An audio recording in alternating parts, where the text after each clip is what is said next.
मनु महाराज कहते हैं कि मनुष्य को शुभ कर्म प्रयत्न पूर्वक करते रहना चाहिए जब तक उसको आत्म संतोष नहीं मिले, आत्मतुष्टि जब तक न मिले तब तक प्रयत्न करके शुभ कर्म करना चाहिए। आप साधु संत की या गरीब गुरबे की सेवा करते हो तो ये न सोचो कि बेचारे गरीब पर मैंने मेहरबानी कर दी अथवा बेचारे साधु की मैंने सेवा कर दी। नहीं, ईश्वर ने मुझे सेवा का अवसर दिया। नश्वर धन से, नश्वर गाड़ी से, नश्वर वस्तुओं से शाश्वत की यात्रा करने का प्रभु ने मुझे अवसर दिया है, ऐसा समझकर अवसर खोज लेना चाहिए। यह शुक्र कर कि वो तेरे दर पे अपना भाग्य खाते हैं। जयराम जी की यह शुक्र कर कि वो तेरे दर पे अपना भाग्य खाते हैं, अपना प्रारब्ध भोगते हैं। भागवारे वट में जमा नहीं नान। जयराम जी की भागशाली को कोई अतिथि की सेवा मिलती है। एक जगह पर सत्संग था, बंबई का सेठ सत्संग सुनने उस एकांत जंग देहात में आया। सेठ जहां ठहरा था और कथा मंडप में आते जाते सेठ की चप्पल फट गई। सेठ ने मोची से चप्पल सिलाई। मोची और हजाम काम करते भी जाते और ग्राहक से गपशप भी लगाते, ये उनकी हॉबी है जयराम जी की।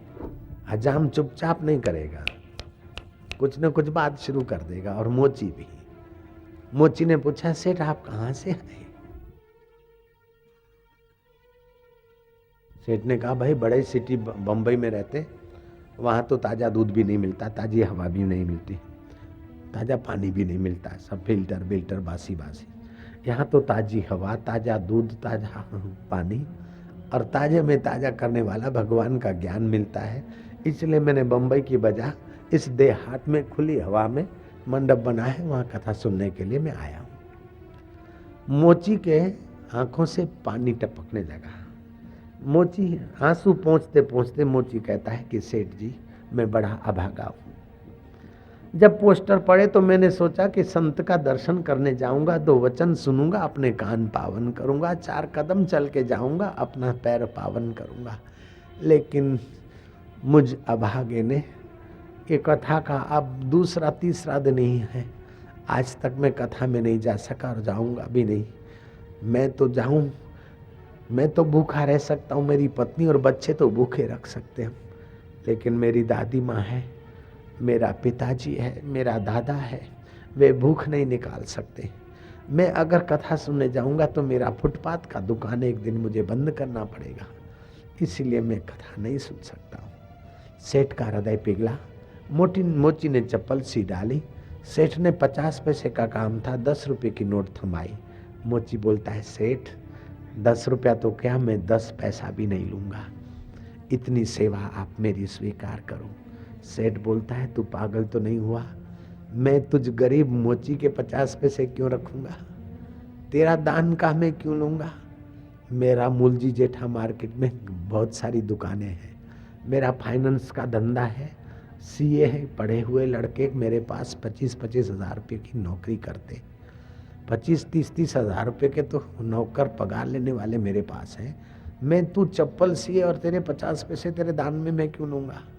मोची ने हाथ जोड़े के, सेठ और कुछ भी हो, आप मेरी इतनी सेवा स्वीकार करो। आप एक एक कदम चलकर संत के दर्शन करने जाते हैं, मैं संत के दर्शन कर नहीं सकता, संत की कथा नहीं सुन सकता, तो कम से कम दर्शन करने वाले और कथा सुनने वालों की सेवा तो थोड़ी कर सकता हूँ। सेठ जी मेरी चप्पल की सेवा स्वीकार करो। सेठ जी को संदेह हुआ कि इस गरीब मोची के 50 पैसे दान में कैसे लूँगा। सेठ बोलता है, भाई ये सौदा नहीं होगा।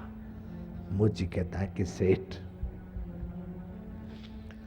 मैं आपकी चप्पल का 1 पैसा भी नहीं लूंगा, अगर लूं तो 2 बाप का। सेठ बोलता है, नहीं ऐसा कसम न खाओ, ले लो भैया 10 रुपए ले लो।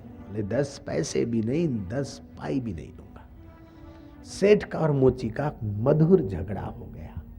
आपके घर में बेटे बेटी का झगड़ा हो तो होने दीजिए, पति पत्नी का झगड़ा हो तो होने दीजिए, बहुत मजा है।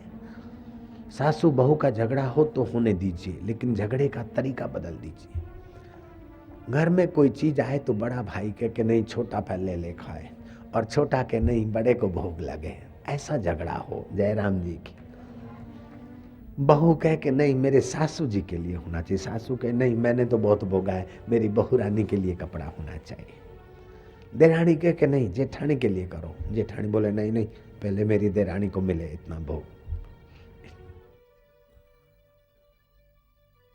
जिसके जीवन में एक दूसरे का ख्याल है, एक दूसरे के प्रति आदर है, उनका घर चाहे गरीबी में हो चाहे अमीरी में हो लेकिन स्वर्ग है।